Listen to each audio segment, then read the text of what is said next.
So we are so thrilled to have Marcie Bianco with us today to tell us about our cruel optimistic attachments to equality and why equality will not free us, and what freedom work might look like for us in our contemporary moment. I was having drinks with a dear colleague and friend, Karen Thompson, a few months ago, and I was telling her about how I wanted to organize a speaker series on political disappointment in the Center for Feminist Research, and she immediately said, "Oh, I have the perfect person for you. You have to read Marcie Bianco's book." And I'm so glad that she connected us, because it really is a perfect book for this moment, a perfect book for this speaker series, and so important for us right now trying to figure out how to navigate these exceedingly dark times. So allow me to introduce our speaker. Marcie Bianco is a writer, editor, lecturer, cultural critic, and author of Breaking Free, The Lie of Equality and the Feminist Fight for Freedom.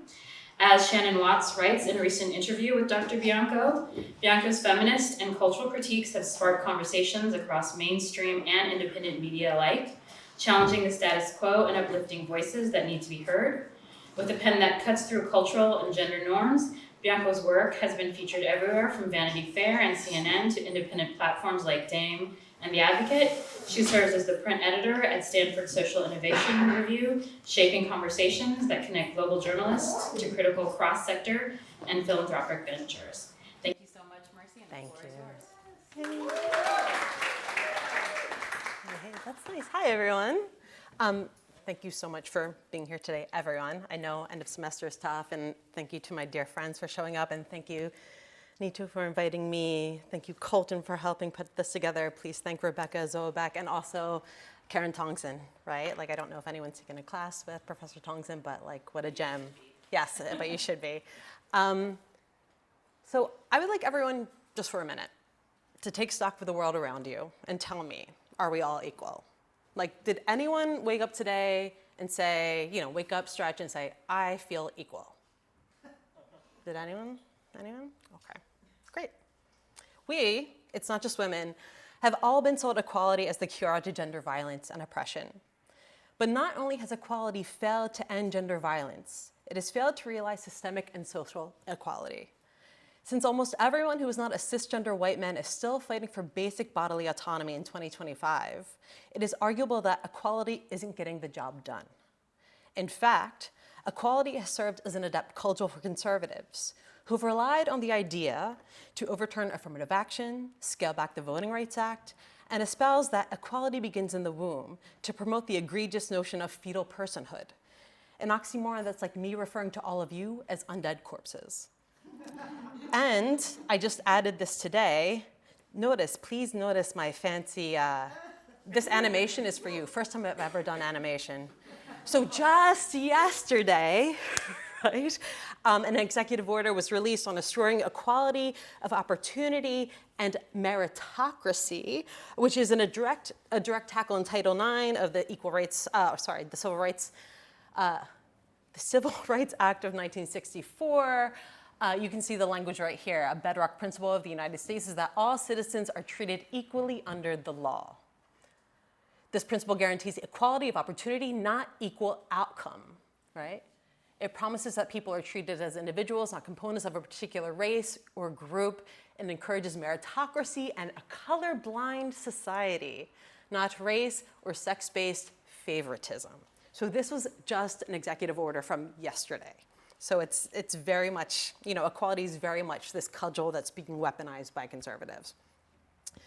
Equality, in short, gaslights the material realities of our lives. Rather, the most pressing issues of the moment, from bodily autonomy to privacy to healthcare and speech, are not matters of equality, but matters of freedom. My talk today is based on my book, Breaking Free, The Lie of Equality and the Feminist Fight for Freedom. Here are the 5 objectives. You will also meet all of my cats. This is Gorman. This is Gorman, named after Amanda Gorman. 5 objectives to break free of the equality mindset. And I'll go over a lot of these concepts in the talk. Second, to liberate feminism from the gender binary. To reclaim freedom from the ideological right. To recuperate and center a long lineage of marginalized feminists. and to envision feminism as a continuous practice, right? Because sometimes isms seem so intangible and so abstract. How can we do feminism? So the subtitle says it all. Equality as a politics and endgame cannot liberate women from the strictures and forces of gender oppression because it only functions within the very white supremacist patriarchal institutions that depend on our oppression to function. Again, this is not only true for women, but for everyone, because we all, including men, as Bell Hooks told us, experience the harms of living within a white supremacist patriarchal society.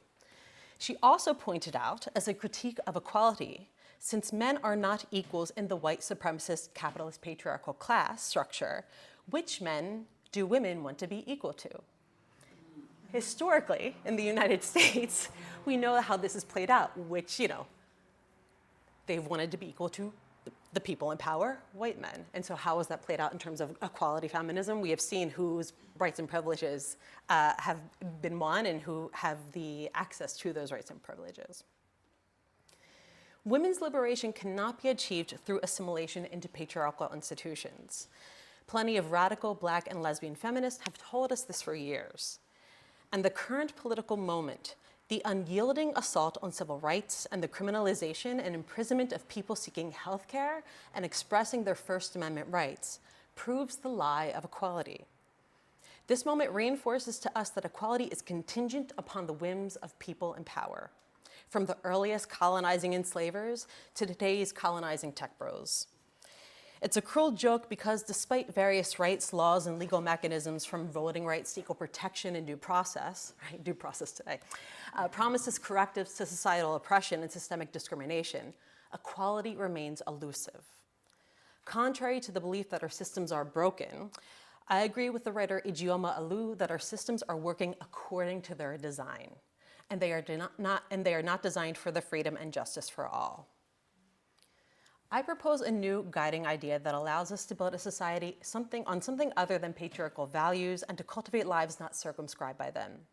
One that finds dignity in difference, and from that recognition helps us create a society that cherishes independence and interdependence, autonomy and belonging, accountability, care, and justice. And that idea, which is not new at all, is freedom. I define freedom as an ongoing process of self-creation and world building rooted in accountability and care. Freedom practices are those that foster our authenticity and honor the dignity of all people. They demand the recognition of our mutual coexistence.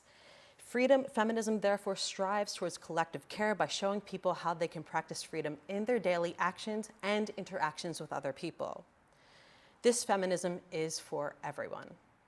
Whereas equality feminism is predicated on the gender binary, which sets men and women in opposition to each other and subsequently villainizes men by centering them in the feminist project. Freedom feminism argues that our freedoms are relational and conditional, that my freedom is inextricable from your freedom, and vice versa, which means that to become free, I must want the freedom of other people. The gender binary is irrelevant. Now, many, if not all of you, will see the immediate connection of my critique of equality to the serious theme of political disappointment based on Sarah Marcus's book. The context proves ripe for discussion. One could argue that, per Marcus's definition, equality is an untimely desire, a longing for fundamental change that outlasts a historical moment when it might have been fulfilled. And in the form of rights and policy, an object that seems both an ideal and approximate actuality that remains unexpectedly out of reach. One could also see how my proposition of freedom as a replacement and redirection for the feminist movement coheres with her argument about the generative powers of disappointment, similar to Lauren Berlant's desire for the political. But I can't help but wonder, however, if my critique of equality represents a type of disappointment, because you'll see I do not attach the quality of desire to it that Marcus predicates her definition upon. That is, something can't be a disappointment if you don't desire it. And so I present this conundrum or question to you to chew on as I share my ideas with you today. My greater hope is that you leave here with a new set of ideas upon which to reevaluate your ethics and your politics. Again, thinking about doing feminism and how it's relevant to you today. There are several reasons why I think feminists should give up the ghost of equality. And I mean that literally, given that 2 years ago, the United Nations declared that, quote, we are 300 years away from gender equality, which to me is indicative of its absurdity. I have three main critiques of equality. It is artificial, it is a fallacy, and it is a mediocre benchmark suited to the reproduction of white capitalist heteropatriarchal desires. And who is this? Oh, Tina Turner. Sorry, I have like a Tina Turner thing. So she did this interview and this like white guy interviewer was like, do you feel like you deserve all this? When she like reclaimed her whole life and all of her stuff. And she's like, I deserve more. And it's like, yes, like why do I need some kind of like mediocre, like, no, I have enough. It's like, I deserve more. And she knows she was worth it. Like, so sorry, that's my Tina Turner thing. Unlike freedom, equality is not an individual or collective feeling. It is not organic or organically produced. Rather, it is an artifice, an application manufactured and implemented by the people in power who run our institutions. Equality isn't impossible simply because the people in power won't give it to us. It is impossible because it cannot be faithfully executed in supremacist and capitalist institutions created by men for men. Our institutions are fundamentally conservative, and were established to preserve the status quo. Including women in our existing institutions does not fundamentally change those institutions, but only expands them, swallowing women and demanding we conform to the rules and values of those institutions. As feminist writer Jill Filipovic said, women can't flourish in a system that needs us as support pillars for someone else's building. We're here to prop it up, not live in it. This is not a place that was built for us to thrive. Even when equality is written into the Constitution, say in the form of 2 amendments granting enfranchisement to all citizens, 18 years and older and who have not been incarcerated, it is not guaranteed or protected in practice. From the moment the 15th Amendment gave Black men the right to vote, there have been state-sanctioned and citizen-led efforts to prevent them from voting and from their votes counting. From gerrymandering to voter restrictions to armed vigilantes intimidating voters at polling sites, which happens every election cycle. There are vigilantes at polling sites intimidating people. This, of course, isn't to deny the tangible benefits of the law, but we must acknowledge that white supremacy remains firmly rooted in our institutions and our society in ways that compromise the promise of even so-called constitutionally protected rights. Many feminists have pointed out the challenge, what historian Joan Scott has called the paradox of equality for feminism. It has forced us to either argue for sameness between men and women to win equal rights, or to claim that innate biological differences exist between men and women to justify the need for extra supports and protections, often in the name of equity.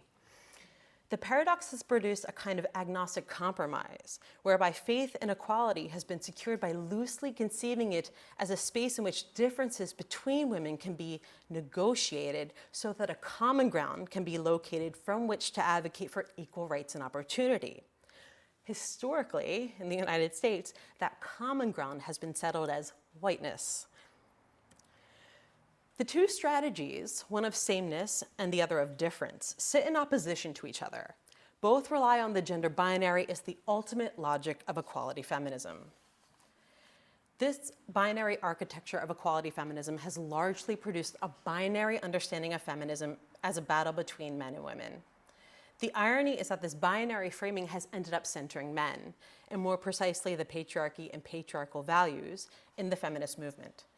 The desire for inclusion within patriarchal institutions has meant the breadth of our political imaginations have been wedded to the patriarchy, which I believe to be the historical condition and limitation of feminism.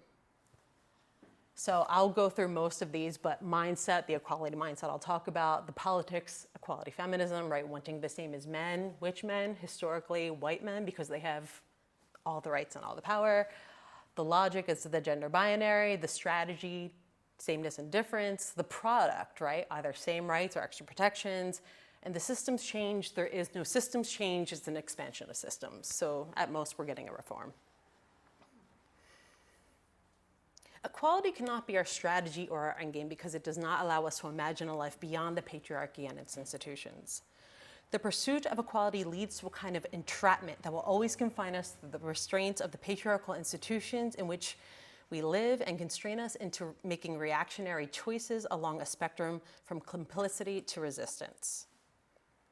Equality does not offer ways to articulate women's desires, dreams, or self-determination as political imperatives outside of the patriarchal framework and standpoint of oppression. Consequently, the feminist politics of equality has struggled to conceive of women's power and pleasure outside of men and distinct from patriarchal understandings of these terms. The unyielding, even uncritical fidelity to equality as the cure-all to the mechanisms of gender oppression and discrimination is what I call the equality mindset. The mindset is the product of generations of social conditioning that have restricted the expanse of our political and social imaginations to the desires of the white supremacist patriarchy, such that we seek equality within the very institutions designed to oppress us. Desperate for equality on patriarchy's terms and in patriarchy's institutions, we are hemmed in, and it appears willfully so, as we repeat the words of equality back to the white men who handed them to us.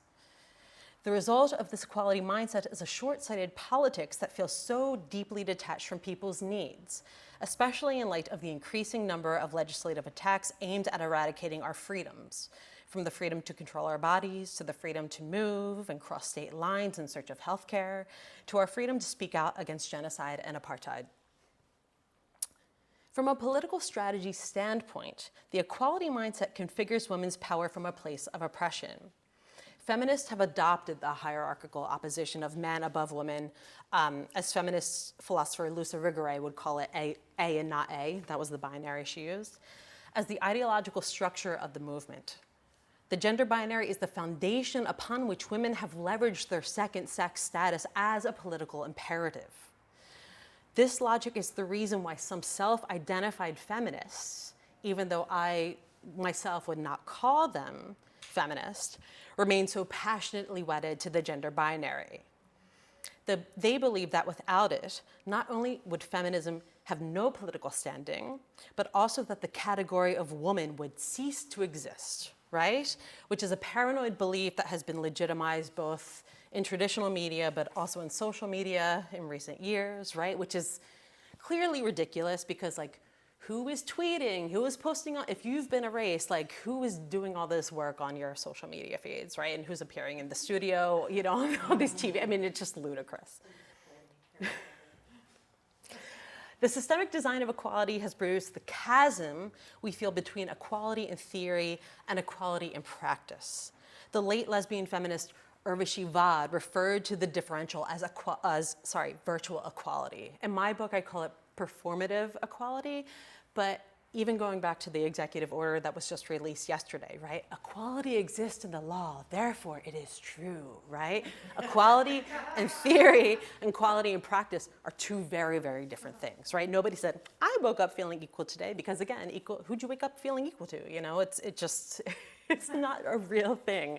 But that difference, that chasm, and I recommend Urvashi Vaught's all of her work, but Virtual Equality is such a brilliant, brilliant tome, really focused on the LGBT community and LGBT movement building. So it also informs, right, going back to the systemic design of equality, it also informs the faulty belief that an equal right won is permanent and immutable. The thinking is emblematic of an equal rights politics in general, the efforts for which tend to end once a right is won, when in fact the political work to ensure its practice has just begun. The impact of a right is felt not in its mere existence, right, not theoretically, but in its exercise. Its effects are realized by how people enact and experience that right in their daily lives. In my estimation, equality feminism, by another name, is white feminism, which has been very popular in the trade press these days. Whose equality and what is the definition of equality that we are pursuing?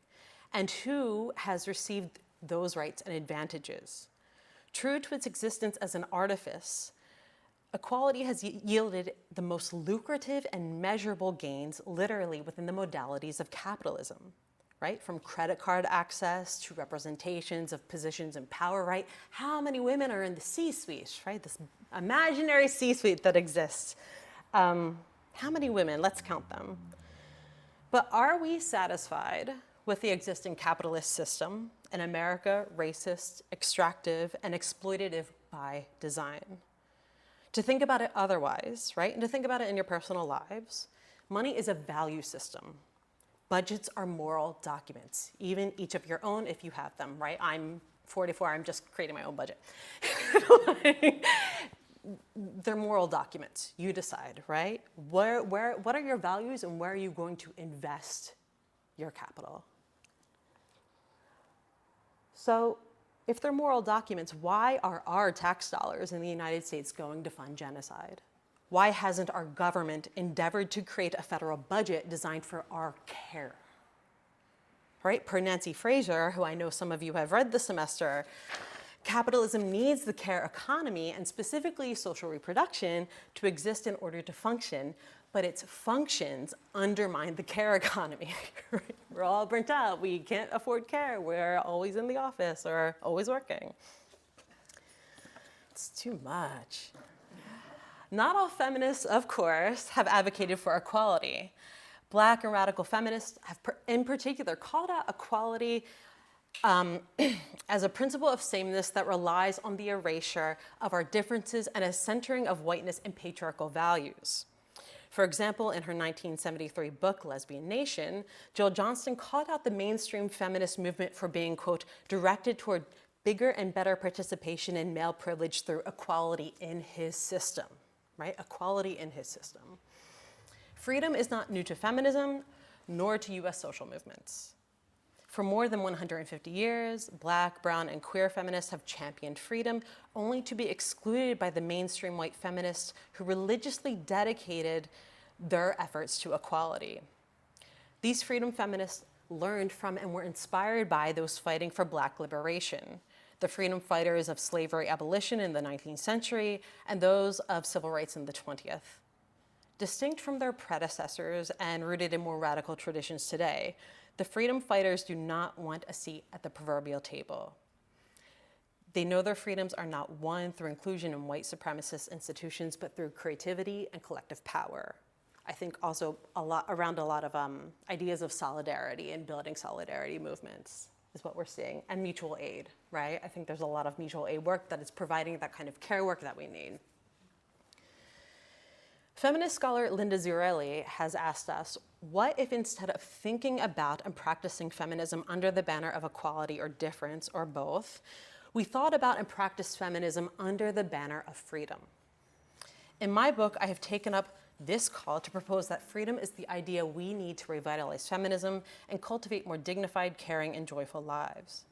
Doing so can usher us beyond visibility, representation, and false equivalences, and the harmful expansion and replication of systems of oppression. Again, I define freedom as an ongoing process of creation and world building rooted in accountability and care. In this sense, freedom is both a personal ethics and a collective politics. The practices of freedom are grounded in the development of a critical consciousness of how our mutual coexistence necessitates working toward our collective freedom. The internal work, right, of the collective consciousness and the external practice continuously inform each other and evolve through our encounters and relationships over time, right? Like, to put it simply, like, you live every day, you experience things, sometimes there are mistakes, sometimes you do wrong. If you have a good conscience, right, and want to be in right relations with folks, you try to repair those wrongs or take different steps, right? Take different actions to not repeat those past mistakes or past harms, right? It's learning by doing, right? So we learn, we do, we learn, right? That kind of ever-unfolding process. The political power of this freedom work is that it can build movements that intermingle, deconstruct, and redeem spaces that have been historically exclusionary and toxic, and that generate intersectional frameworks and policies that intend to make all of us safer and more cared for and imbued with a sense of belonging. A freedom feminism, therefore, is realized in how we intentionally design our lives with other people. Our lives are co-designed, co-created, right, from birth, right? We didn't Did anyone give birth to themselves in here? Anyone? Okay. Right? From the very beginning, we are with other people. We need to always remember that. Self-creation is world building, which is another way to interpret the famous feminist mantra that the personal is the political, right? The personal is political. Because if we choose to center freedom and live by its values, dignity, mutuality, justice, accountability, and care, we not only can liberate ourselves from oppressive systems, but can also revolutionize those very systems. This includes liberation from the patriarchal gender binary. Indeed, freedom feminism is not bound by the strictures of identity politics. And I want to make that very clear, right? We're not bound by identity politics.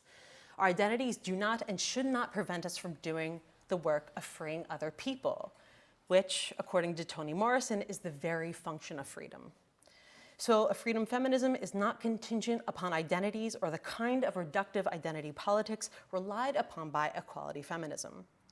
With my definition, I engage with, honor, and build upon the decades of work by feminists who have fought for freedom, including Barbara Smith, right, one of the founders of the Combahee River Collective, who in a 1979 lecture said, "Feminism is the political theory and practice that struggles to free all women.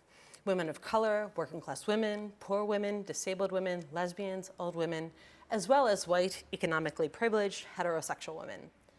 Anything less than this vision of total freedom is not feminism, but merely female self-aggrandizement."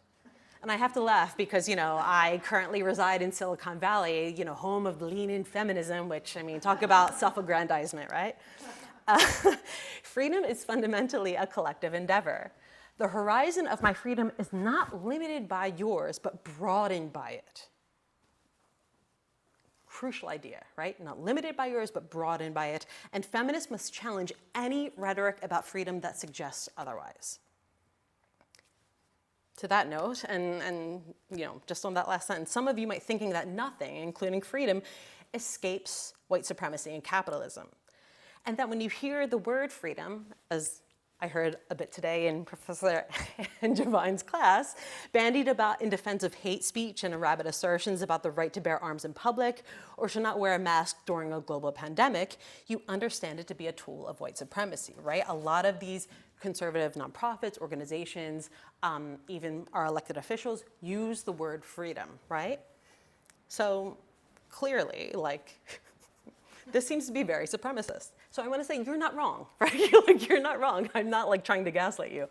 But this bastardized notion of freedom, what the late historian now, Tyler Stovall, and writer Ta-Nehisi Coates have called white freedom, is a misuse of the word, right? It describes a kind of narcissism that demands the oppression of others. Through a nationalist lens, it is egoism touted as American individualism, a birthright enshrined by white supremacy. And a freedom defined by winners and losers, right? Which we hear about winners and losers a lot from our current president. People will have freedom, and those at whose expense that freedom comes is not freedom at all. Simone de Beauvoir, whose work on freedom is foundational to mine, was extremely critical of this understanding of freedom as existing through acts of domination, right? From incarceration to warfare, harassment to genocide. As she wrote in The Ethics of Ambiguity, "A freedom which is interested only in denying freedom must be denied. And it is not true that the recognition of the freedom of others limits my own freedom," right? Going back to what Barbara Smith said, which actually she said this in the 1940s, so Beauvoir said it first, then Barbara Smith said it in 1979. "To be free is not to have the power to do anything you like. I am oppressed if I am thrown into prison, but not if I am kept from throwing my neighbor into prison. I am oppressed if I am thrown into prison, but not if I am kept from throwing my neighbor into prison." I feel like this should be etched into everyone's minds in this contemporary society in which we live, also globally, right? Not just in the United States, but thinking about the world, the current, geopolitics. I'm not oppressed if I'm thrown into prison, or I am oppressed if I'm thrown into prison, but not if I'm kept from throwing my neighbor into prison. So The Ethics of Ambiguity, it's a great book. Likewise, my definition of freedom directly challenges the predominant understanding of American freedom based on a history of white supremacy and rugged male individualism. By recuperating and centering the long tradition of feminists who have fought for freedom, my objective is to reclaim freedom from the ideological right. And this challenge is essential. If we are to change our culture, we need to change the narrative, right? So it's a bit of a war, right? Who's going to control, or at least determine, how freedom is understood and lived in our society? My vision for freedom entails a three-step process. Claiming it personally, reclaiming it politically from the ideological right, and practicing it daily. The intention is to show that the power of feminism is in the doing, right? Not some like, what is feminism? Who the hell knows, right? It's actually in the doing. The first step I outline in my vision for freedom is claiming it. Unlike with equality, we do not have to wait for men or their patriarchal institutions to patronizingly bestow us with freedom, right? And then they send out dozens of press releases, celebrating their beneficence, right? We don't have to wait for it to be handed to us, because freedom is not given, it is claimed. Beauvoir said this, James Baldwin said this, freedom fighters know freedom is claimed. We have the power to choose it. We do not have to petition the people in power to lay claim to it. But to be clear, freedom is not a thing that is claimed like a material possession. Okay? Rather, when I say it must be claimed, I mean that we must affirm it.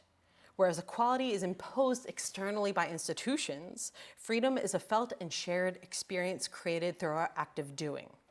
We can express our freedom daily in how we choose to live our lives and by engaging with the world in a way that acknowledges and respects the dignity and freedom of all people. I think also, just because it's on my mind, it's not in my lecture, I think about the autobiography of Malcolm X, if anyone has read it. I used to teach this book, and he talks about while he is incarcerated, how he felt free through engagement with the library. I mean, there was an extensive library. To what extent it was extensive, that's a question, but he very much took advantage of all the books that he could read and found freedom and liberation of the mind and in spirit through reading while incarcerated, right? It's still that feeling. And I wish I had it written down, but it's such a profound articulation of how freedom is experienced in the body and in the mind, even under the most dire of circumstances, right? The second step is to reclaim freedom from the white supremacist patriarchy, which has defined and controlled the predominant understanding of freedom in America, right? The free license to do whatever one wants, whenever one wants, without accountability, grabbing, whatever our current president has said about shooting people on Fifth Avenue or grabbing people by, and, without no accountability, right?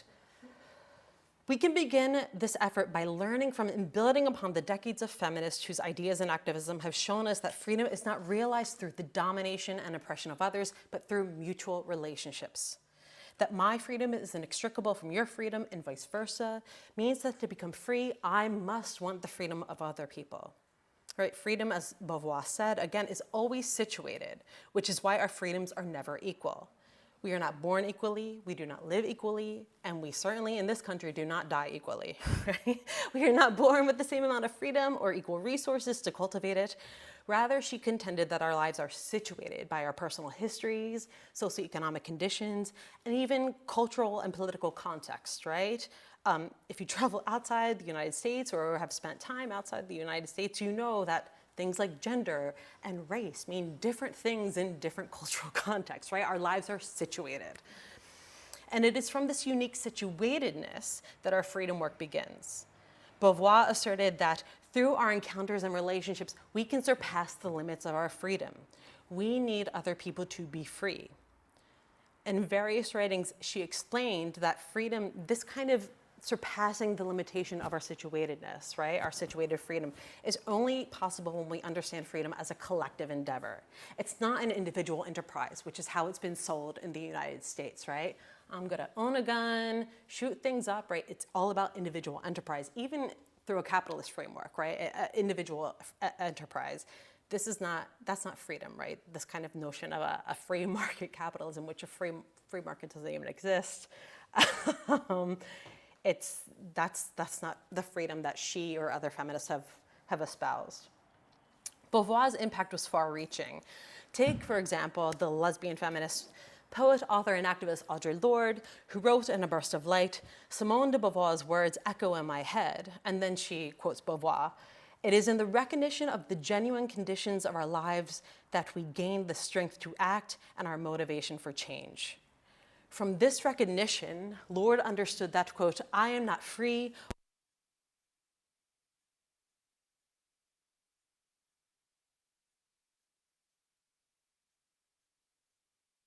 after Audre Lorde and Megan Thee Stallion, you're very welcome. And she's fiery like her namesake, let me tell you. Countless feminists and freedom fighters have stated this point, that other people are the condition of my own freedom, right? Like you might think here today, the people that are rounded up for protesting genocide, right? The people, we might, see them being, just abducted by ICE in Massachusetts or in New York, and we think these people, their lives are not connected to ours. They actually are connected to ours, because what is happening to them is in our consciousness. It affects us and the world around us and the people we love, right? We are all in this together, and their suffering is connected to us, right? We see this, we feel this, we know what's going on. We think, what can we do? Right? We are all connected in this capacity. So the condition of my freedom is other people. A genealogy of freedom feminism can be forged from these visionaries. For example, in 1883, Sephardic Jewish American poet Emma Lazarus wrote, until we are all free, none of us are free, right? That was 1883. In 1971, civil rights organizer Fannie Lou Hamer said, you are not free whether you are white or black until I am free, because no man is an island to himself. And I am not free in Mississippi, and until I am free in Mississippi, you are not free in Washington, you are not free in New York. These feminists and activists emphasize that our freedoms are connected, right? That our freedoms are relational and conditional. Whereas white freedom only understands it as relational, right? Top-down oppression. For a freedom feminism, it's relational and conditional. I think that's the conceptual difference that I'm trying to articulate. Because our freedoms are linked, and because the situatedness of our lives can only be surpassed through encounters and relationships, a freedom feminism is the antithesis of the rabid selfishness of white freedom. Freedom is a personal feeling, but it is socially realized and experienced. The capacity of our freedom and of our collective freedom is determined by our awareness of our intersubjectivity and dictated by our commitment to accountability and care. The very fact that we live in the world, right, with its multiple ecosystems and depend on these very ecosystems for the continuation of our existence proves our interdependence and justifies a politics of freedom based on it, right? So this extends, I think one difference that I'm trying to put forth with the freedom feminism is that this is multi-issue, right? There's really a kind of cross discourse, cross-discipline, cross-sector politics that can be created through this kind of freedom theory, right? This freedom framework. The internal work of developing a critical consciousness also reveals how our lives are interconnected and interdependent, proving how my freedom is made possible by yours and vice versa. The cognitive process of breaking free from old ways of thinking and patriarchal conditioning entails an awakening that liberates the mind, producing an awareness of oneself and one's place in the world. This is why people who want to preserve the status quo attack education. They do not want the minds to be liberated, right? Which they have created a shorthand for in terms of being woke. Right? But it's really, that's kind of like liberation or awakening of the mind. From this awakening and awareness, one can develop a critical consciousness, which inspires the choice of accountability as an ethic that shapes one's actions to create a more free, caring, and just society. Having a critical consciousness means that we understand our personal actions have impact beyond us. Oh, Audrey, and that's Freddie Nietzsche. So there you go. You're gonna get them all today, folks, and I have a lot. So having a critical consciousness means that we understand our political actions have impact beyond us. And even our actions have impact beyond us, right? That there's a world fully existing outside of our ego, which might seem silly to mention, like something silly that you might say to a toddler, right? Who's not going through all those Lacanian stages. But there are full-grown men who run our country who seem not to understand this. From this knowledge of our situated freedom, we can build a considered life in which our choices and actions are not made carelessly, but with carefulness. The self-examination that informs a considered life also serves as a catalyst for political action. For Audre Lorde, the internal work of developing a critical consciousness is foundational to feminist movement building and social transformation. Quote, "For as we open ourselves more and more to the genuine conditions of our lives," she observed in the Cancer Journals, "women can become less and less willing to tolerate those conditions unaltered, or to passively accept external and destructive controls over our lives and our identities." That is, this tool activates our accountability to ourselves and to others. Feminists have long understood the power of critical consciousness for women's liberation. Recall the Black women of the late 19th century, like Anna Julia Cooper or Maria Stewart, or I think more famously, Sojourner Truth, who wrote, lectured, and published their ideas about how racism and misogyny frame Black women's double consciousness about their unique situation in America. Decades later, in 1969, a Black feminist, Frances Beale, conceptualized double jeopardy to describe Black women's situatedness and how it informs their double consciousness of how racism not only intersects with, but more fundamentally shapes gender oppression and discrimination. And nearly 20 years after that, Chicana feminist Gloria Anzaldúa conceptualized the mestiza consciousness as an anti-colonialist, anti-racist framework through which Chicanas and multiracial people more broadly could reinterpret their situatedness outside the colonizer's gaze and center themselves as the subject of their lives. While consciousness is a tool at work in the mind, it is imperative to remember that it comes into being through collective dialogue. This is what Barbara Smith, who I quoted earlier about freedom, part of the Combahee River Collective, and just decades-long activist, that said, right? It comes into being through collective dialogue. Engagement with others is essential to the formation of a critical consciousness. Just as our ideas acquire depth and validity through back and forth exchange, so too does our awareness gain shape through those who challenge us and question our ways of thinking.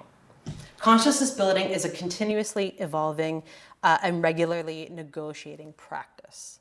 As freedom work, then, cultivating a critical consciousness is collective consciousness raising, an ever-changing, ever-unfolding process of internal thinking, self-reflection, and external dialogue. Developing this tool in practice in the form of collective consciousness raising was popularized by women's liberation groups, notably the Chicago-based West Side Group and the New York City-based New York Radical Women, NYRW, in the late 1960s.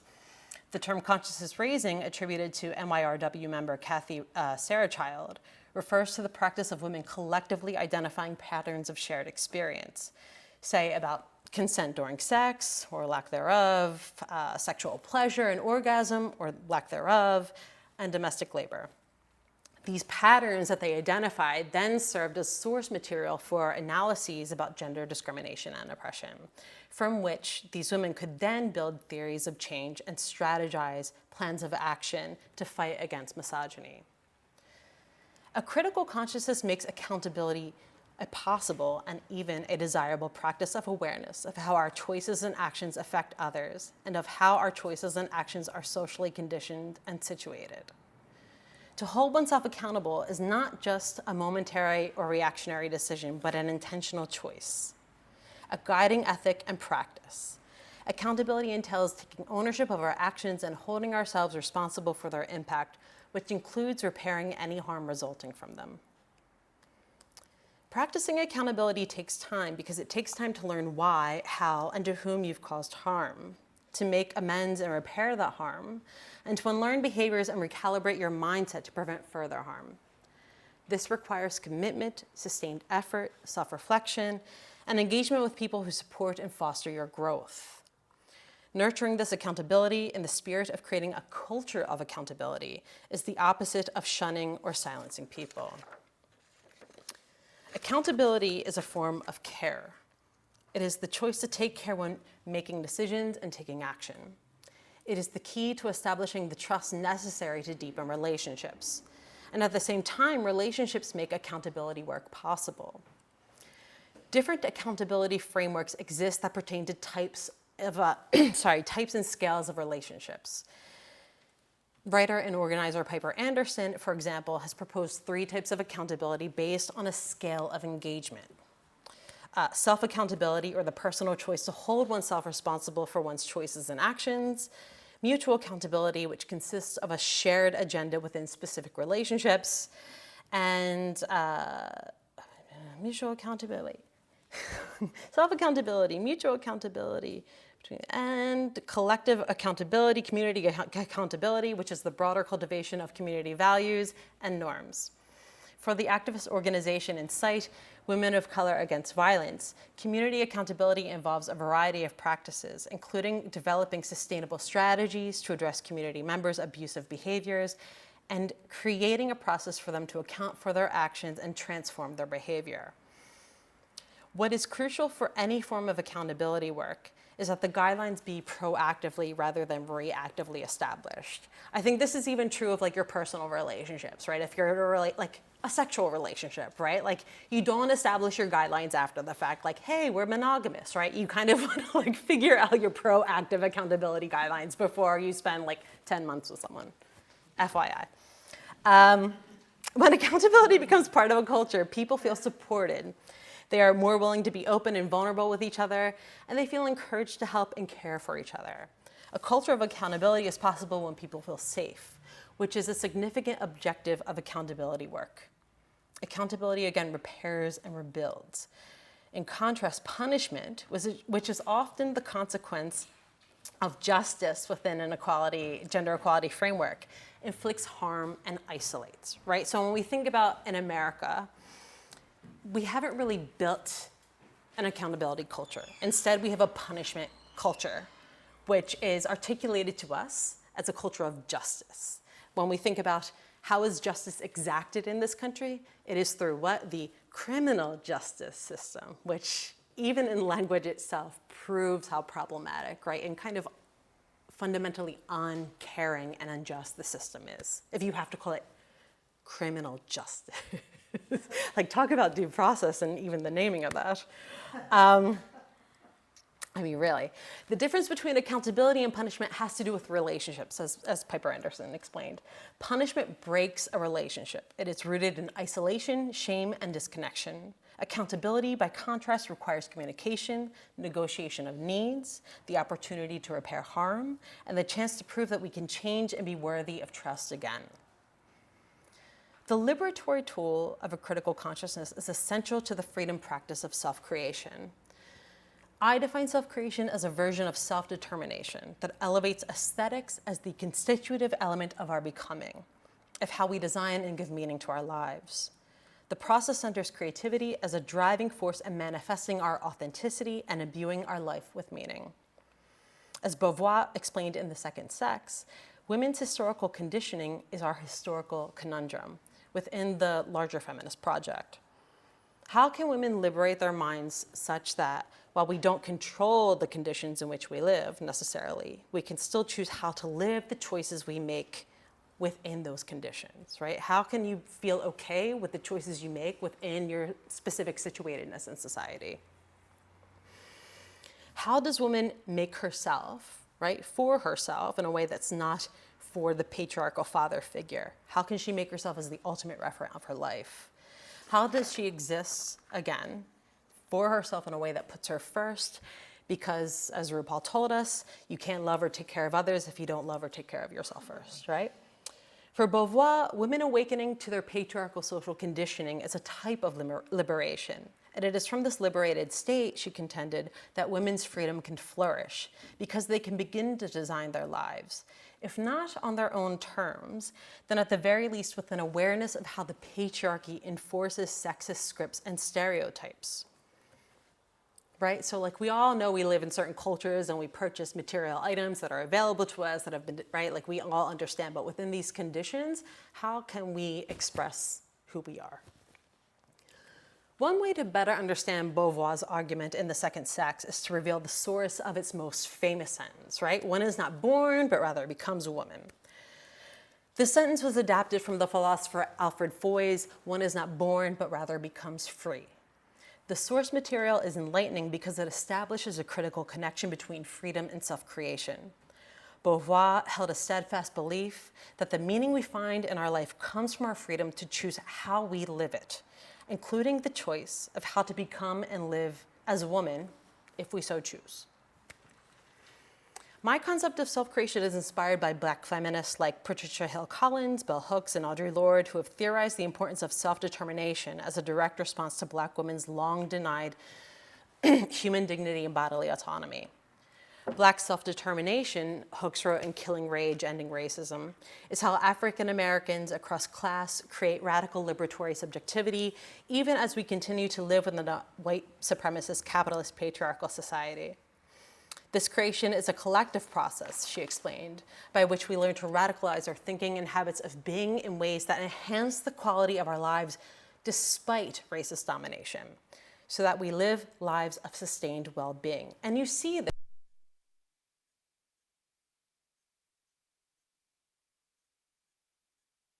found in music, right? Cultural music, cultural practices, right? Like, that joy is what she's talking about in this kind of self-determined work. The effort to determine oneself is nothing short of a willed survival for oneself as well as for one's community. As Audre Lorde said, if I did not define myself for myself, I would be crunched into other people's fantasies of me and eaten alive. If freedom, and specifically the practice of self-creation, come from action, from critical engagement in the world, then it is imperative that feminism be understood as both an ethics and a politics.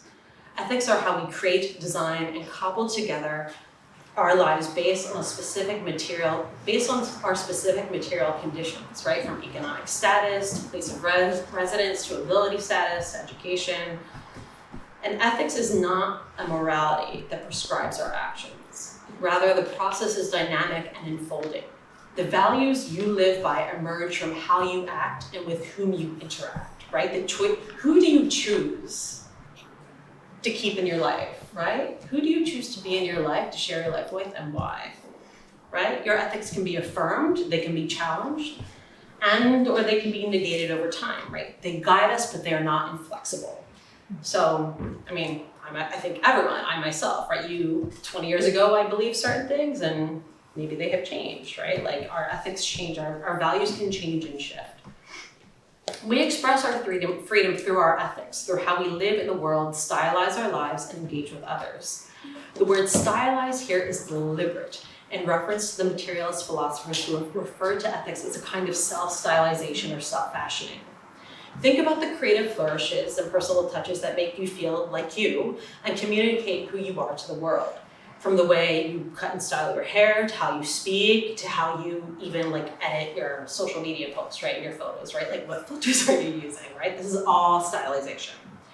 The French philosopher Gilles Deleuze believed ethics and aesthetics are inextricable from one another. Quote, "It's the styles of life involved in everything that make us this or that," he said in a 1986 interview. We are not blank slates or passive inert subjects. We are the primary agents of our self-creation. The components of how we stylize our lives, right, from cultural influences to chosen communities and families, comprise the narrative of us, the story of who we are and our becoming over time. What self-creation demonstrates is that an authentic self is never a fixed thing. There is no truth to reveal, only creation. Quote, "We don't discover ourselves, we make ourselves," philosopher Skye clearly said. Creating ourselves is an art form, the act of intentionally choosing who we become. This lack of fixity, of there being no there, should not scare us but excite us, make us feel alive, full of potential, and free.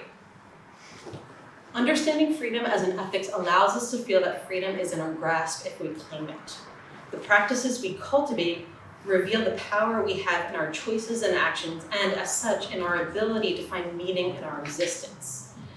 clearly refers to, quote, freedom as a tool to shape our lives, to remind us that authenticity manifests from acts of self-creation. Quote, to realize and accept that we are free to be lucid about what we can and cannot choose about ourselves, our situation, and others. And when we understand our capacity to be free and the intentional effort it takes, we are able to comprehend how we matter in the world, even if we are just one among billions and billions of people, right? Our actions have impact. They create ripple effects in ways that we cannot foresee. The collective impact of our actions can, in fact, change the world. The internal work of cultivating a critical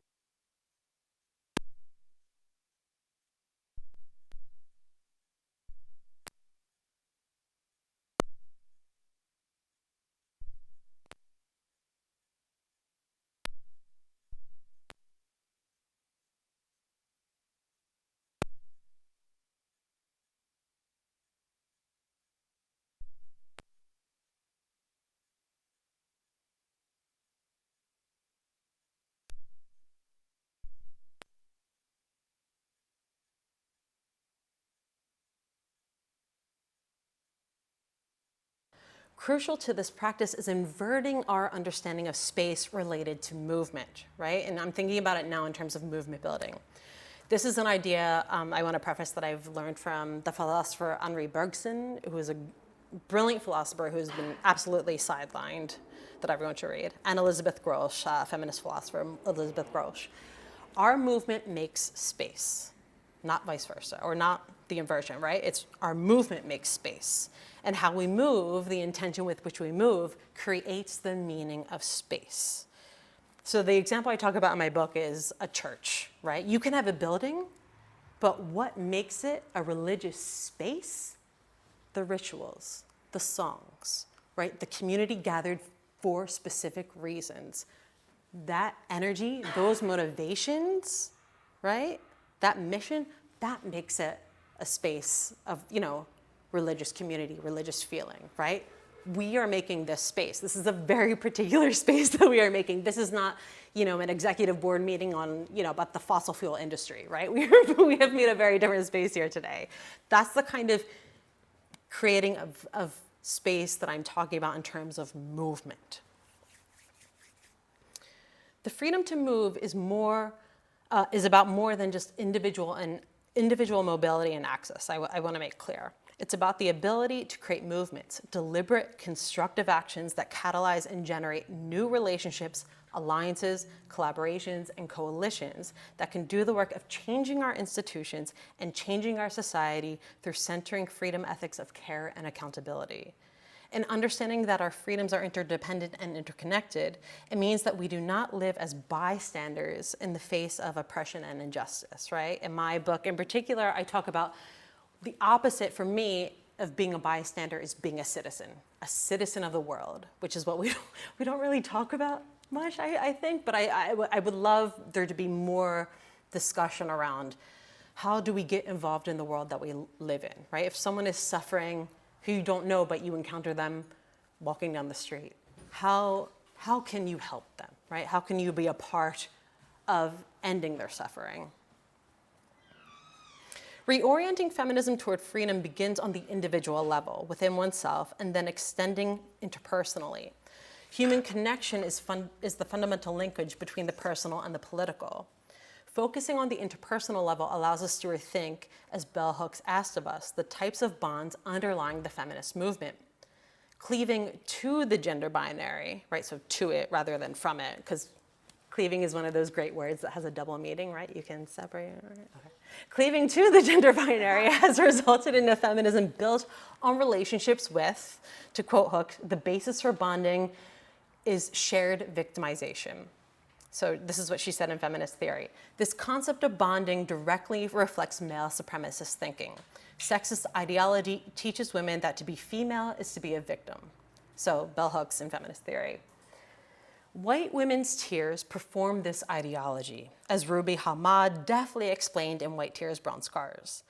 They are integral to the success of equality feminism, particularly its carceral elements, by assisting in the vilification and incarceration of Black, brown, and migrant men. These tiers furthermore perform victimization intended to obfuscate and exempt white women from accountability and specifically from reckoning with their own racism. White women's tiers symbolize the political position and strategy of equality feminism. Consequently, this very bond, right, the basis of the movement and a shared victimization, prevents our liberation. The feminist movement is severely limited by a politics composed of strategies and actions focused on and in reaction to men. To change the structure of the movement, we must break free of the shared bond of victimization. And I think that's true in the sense, sorry, now I'm in my head, when I've met a lot of younger feminists or like younger women who are like, I'm not a victim, like I'm not a feminist, like you wanna be empowered in who you are in your life and you find joy in it. And so this, whether it's a stereotype or not, it's still, that meaning still exists in our culture. And I think equality feminism has positioned women in that lower position. And so I think, you know, it also resonates with a general sentiment, especially expressed by younger generations of like not wanting to inhabit that position automatically, right? Because you don't have to if you don't choose to. So consequently, this very bond, the basis of the movement and a shared victimization, prevents our liberation. The feminist movement is severely limited by a politics composed of strategies and actions focused on and in reaction to men. To change the structure of the movement, we must break free of the shared bond of victimization and break free of the gender binary that instantiates this dynamic and women's subjugated position. Letting go of the equality mindset means decentering the patriarchy in our politics, as Barbara Johnson explained in the conclusion of The Feminist Difference. And this is my mentor I co-dedicate the book to. And it's this quote, when I came across this quote, like if you're like a writer or thinking about writing a book, like there's often like a seed, some kind of generative seed, like it was definitely this. So she said in her 1998 book, The Feminist Difference, as long as feminist analysis polarizes the world by gender, women are still standing facing men. Standing against men or against patriarchy might not be structurally so different from existing for it. A feminist logic that pits women against men operates along the lines of heterosexual thinking. But conflicts among feminists require women to pay attention to each other, to take each other's reality seriously, to face each other. This requirement that women face each other may not have anything erotic or sexual about it, but it may have everything to do with the eradication of the misogyny that remains within feminists, and with the attempt to escape the logic of heterosexuality.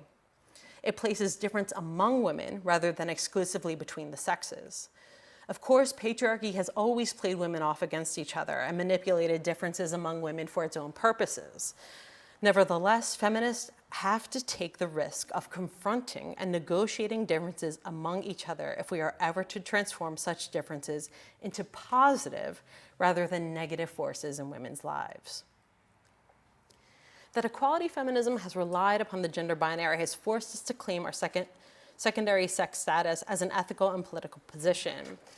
And yet the consequence is that our efforts have either intentionally or inadvertently strengthened the patriarchy by utilizing the very operating principle that upholds the patriarchal house. Feminism, if it is to proceed as a freedom movement, requires women to face each other, to engage with and understand our differences as the source of our creative vitality and of new futures, right? And also I think the groundwork for solidarity, right? This is really the groundwork for solidarity. Our bonds, therefore, should be based on our shared strengths and resources and our ideological solidarity in advocating for gender liberation. So this is key. The feminism of freedom feminism is not, I want the same as these white men, right? Because again, which men and who, you know, not to rehearse myself over and over again, but it's the same question. Instead, it is a freedom feminism that is asking for gender liberation, which means the end of gender oppression for everyone, right? Everyone has a gender. So it's all of those scripts that conscript us, right? All the ways that we feel circumscribed and hemmed in. This is what I mean when I talk about freedom feminism. We can bond, and this is bell hooks, on the basis of our political commitment to a feminist movement that aims to end sexist oppression.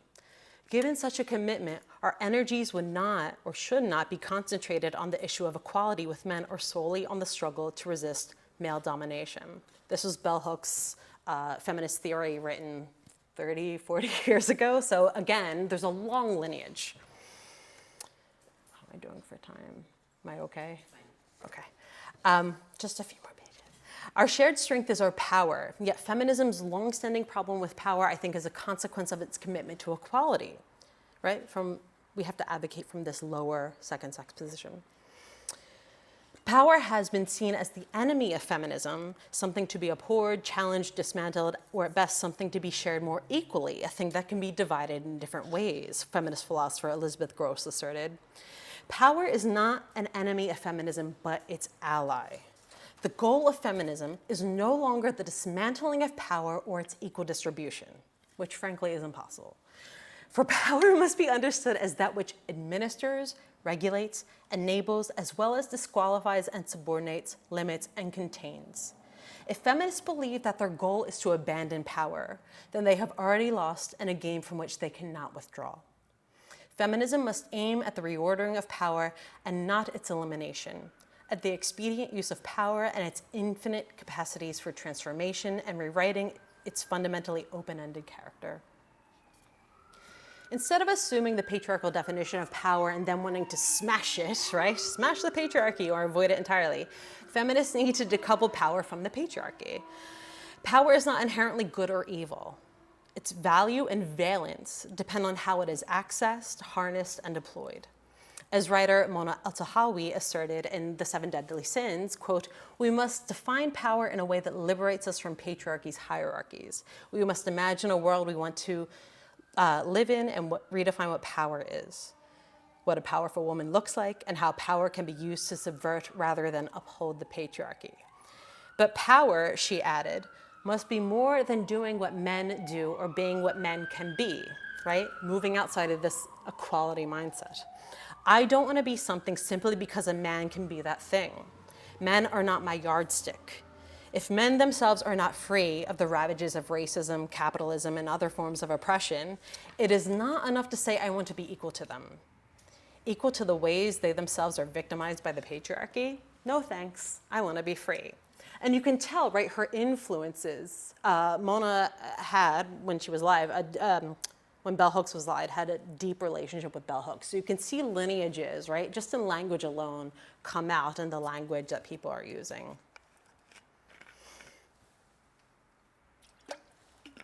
Not only does a freedom feminism allow us to redefine power, it also enables our redefinition of desire, also historically taboo for women, as a positive and productive force that forges connections that can constitute new types of relations. These connections, platonic or otherwise, can build feminist movements and nurture stronger, more feminist communities of belonging. Audre Lorde made it a point to reclaim the erotic as women's most profoundly creative force from the patriarchy, which conscripted it as harmful and immoral. And the uses of the erotic, she explained that the erotic is creative energy empowered because it connects us to ourselves and to other people, serving as a bridge, quote, between women who have been conditioned to distrust and not form relationships with each other. The erotic, she elaborated, is a wellspring of joy because of the connection and emotions it produces. It can be, but is not purely sexual. Okay, you have to admit, right? Like, the namesake is really living. Like, it's just too perfect. I know, perfect. The erotic, she elaborated, is a wellspring of joy because of the connection and emotion. Importantly, the erotic informs our consciousness by becoming, quote, a lens through which we scrutinize all aspects of existence, forcing us to evaluate those aspects honestly in terms of their relative meaning within our lives. From this consciousness, we can choose to live otherwise, create our lives and build relationships and communities with intention. As a creative energy activated in encounters, the erotic fuels love as a practice of freedom. What bell hooks said can transform our consciousness by dismantling our supremacist mindsets and liberating ourselves and others. As such, it is a practice that begins within the self and is rooted in accountability and care. As bell hooks said, awareness is central to the process of love as the practice of freedom. If we discover in ourselves self-hatred, low self-esteem, or internalized white supremacist thinking, and we face it, we can begin to heal. And one final idea is, again, a word I mentioned before, mutuality. So mutuality as a political concept offers a way to decouple feminism from the equality mindset and transform our politics outside constricting and exclusionary identity politics. Mutuality finds dignity in difference. It does not conceive of human dignity in terms of sameness, or the hateful belief of only respecting the dignity and humanity of people who look like you. Rather, it is a shared understanding of and respect for our self-creation as mutual co-creation, right? We create ourselves together in this world from the moment of your birth, right? You do not give birth to yourselves. There are many people there. You do not educate yourself. I mean, some geniuses believe they do, but there are at least books, right? You're at least reading books. There are other beings there that you engage with. Imagine, quote, this is Bell Hooks in Feminism is for Everybody. Imagine living in a world where there is no domination, where females and males are not alike or even always equal, but where a vision of mutuality is in the ethos shaping our interactions. If equality is invoked as the only standard by which it is deemed acceptable for people to meet across boundaries and create community, then there is little hope. Fortunately, mutuality is a more constructive and positive foundation for the building of ties that allow for differences in status, position, power, and privilege, whether determined by race, class, sexuality, religion, or nationality. Mutuality does not render our humanity, our rights, or our worth in terms of supremacist hierarchies or binaries. Through acts that honor our mutual dignity and provide mutual aid, mutuality allows us to recognize and account for the specific needs of individuals and communities, right? Like we saw during the fires, how mutual aid was extremely effective in meeting the immediate needs of people, right? At a time of immense suffering and destruction. So mutual aid works, right? It is a practice that we can all participate in. Through this lens, we can create a broad-based, diverse political movement that, rather than fighting for rights on an identity by identity basis, right? Which also, I didn't talk a lot about, but also within feminism, right? There's this clearly like fight between who gets to be a woman, right? Which is absurd. But there's an identity fight because there's a possessiveness about who gets to occupy that space of oppression, right? So through this lens, we can create a broad-based, diverse political movement that, rather than fighting for rights on an identity by identity basis, reimagines a politics focused on sites of collective struggle that strive for justice and realize our human dignity and freedom. To overcome the barriers and false binaries that have separated us, we must commit to a vision of feminism that centers freedom. We must develop a politics of freedom that values dignity, accountability, care, and justice. A politics where love is a power, not a weakness. A world in which we are encouraged to create authentic lives. A world in which we are truly free. Thank you.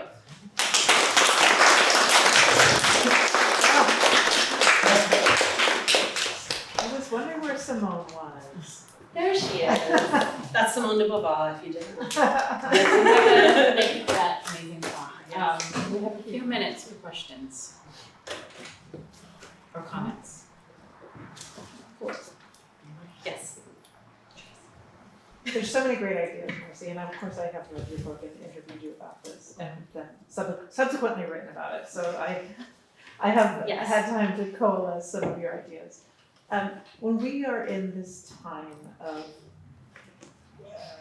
this, where we're all having a mutual PTSD, Yeah. where do you start? How do you know where to start to move toward freedom? Where would you start? Where would I start? So again, the three-step process that I outlined is really the process that I recommend for anyone. And I think it's really where you start is thinking about, I think most people, when I talk about developing a critical consciousness, I really think everyone in some capacity is already doing that work, maybe not consciously, but we're all living in the world and trying to get by. So you have to learn like just common sense, street smarts, right? Like what people call street smarts. Right? You have to learn these things in order to live in the world. So everyone has been developing some kind of critical consciousness. I think where you start is you have to pause and do that self-reflection work of who am I, where am I at, right? Think about your context, think about your situatedness, right? And the range of situatedness, whether it's your advantages or disadvantages. And then if you're thinking about where to start after you evaluate your own situated freedom, where can I then, it's like Ruha Benjamin, who is at Princeton University, talks about it in terms of growing a garden. But you start within yourself, doing that kind of self-assessment, building that self-awareness, and thinking about how can I, right, if I really want to practice freedom in my daily life, there's something that's more activist than thinking about in building communities. How can I practice mutual aid, create communities based in trust, right? Create those deep relationships with people I live closest to. At the same time, freedom work is very practical in terms of just respecting the human dignity of all people. So it's simply meaning like, don't dehumanize folks. Yeah. I think at a basic level, like, do not dehumanize folks. Not everyone has the capacity to take the risk, and I know this personally, has the capacity to take the risk to speak out about various genocides going on in this world right now, right? Because they'll lose their jobs or something else will happen in their lives. So I want to be very pragmatic, right? I'm not one of those people who's like, forget paying your rent, because I understand that. But I think in terms of just understanding the humanity of people, basic practices of like, when you walk down this is really, really simple and hyper-local. Right. But yeah. If you're walking down the street and you see an unhoused person, rather than turn away, make eye contact with them and say hello. Yeah. Like, recognizing the dignity of each people makes a huge freaking difference. And that's like so minuscule, but that is one tiny, tiny act I think everyone can do. Because this freedom work is about respecting the dignity of all people.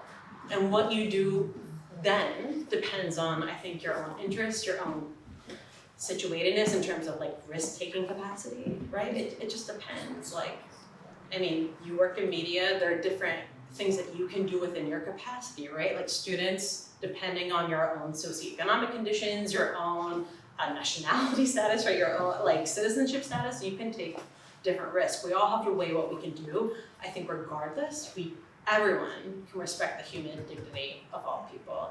At the same time, right, like the Simone de Beauvoir quote of, I am not free if I'm thrown into prison, right? Yeah. But, the quote about, I can go back to it, right? About not throwing my neighbor into prison. Yeah. I feel like this is just so important, right? Not if I'm kept from throwing my neighbor into prison. Like, don't call ICE on your neighbor. I don't know what else to say. It's very simple things, simple actions. And don't scream at trans women in the bathroom. Another very simple action, right? Respect the human dignity of someone. Allow them to have the freedom to go to the bathroom. That's all they want to do. They just want to pee, right? Like, that's all, right? Yeah. Your whole self is not going to evaporate and, turn into dust if there's someone of, a slightly different gender presentation in the bathroom with you. I actually have a kind of question kind of related to this, because a lot of when I think about freedom, sometimes I think about the use of, like you were saying, it's been used, weaponizing as religious freedom, right? So I think about like when, as a gay person, if I'm getting married, I want to have a wedding cake being made by someone whose religious freedom is being tread upon because they don't want to make me a gay wedding cake, right? Yes. So I guess I'm just so curious about the way that you sort of think about this, right? Because I'm just like, I'm not trying to deny your freedoms, but at the same time, So all cake is gay. Yes, all cake is gay, everyone. Well, say I went to the wrong bakery. So I actually talk about I guess very real, right? There's the master cake shop case, but like the proverbial gay cake, right? Like gay people want a cake, and they're gonna go to this bigot for their cake. And I just say to my gay brethren, we have like better style than that. Like if you want a cake, we live in a super capitalist society. Go to someone who will make your cake for you. As I said, budgets are moral documents. So why do you want to give your money to a bigot? Right. They have that choice. So So I you're arguing for the freedom for them still as well, but well, I think if you have this capital, right, that's an expression, it's a kind of freedom that expresses, like your agency to make a purchase that will benefit your wedding ceremony. Yeah. Why would you give your money to that person? It's like, I think, the boycotts that are going on right now are very successful of Target and whatnot because of their politics. So I would say, someone wants your money. We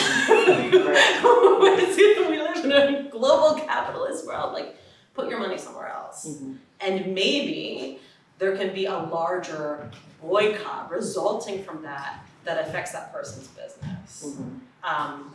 So instead, I try to, in reframing it, put the agency on the people who feel slighted. Like, why won't she make my cake? Like, no, this is you have the power in this situation. You decide where you want to buy your cake. So that's how I would respond. What about in this situation where it's like a Kim Davis, where it's like she's, employed in terms of like obviously that has to do with marriage equality. Right. Another equals itself. But, like if it's your literal job to be providing this service, that is my freedom and my right, but she is employing hers, Right. So in this case, right, similar but different in the sense that now we have we're in an official government context. And so, I think, did they remove her?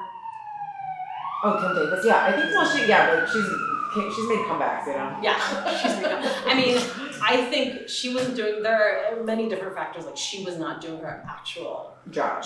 Right. And so there was litigation around that. Yeah. So I think that's a different kind of scenario where there was an obligation to do this official government sanctioned work that didn't exist in a for-profit enterprise. Yeah. It's different with government responsibility. Right. So it's slightly different. Yeah. Sorry. Sure. We didn't talk about this. Yeah. We're actually at time, but I might just encourage people who want to talk to Marcie to come up and continue the conversation. Thank you so much. Thank you. Thank you. Thank you.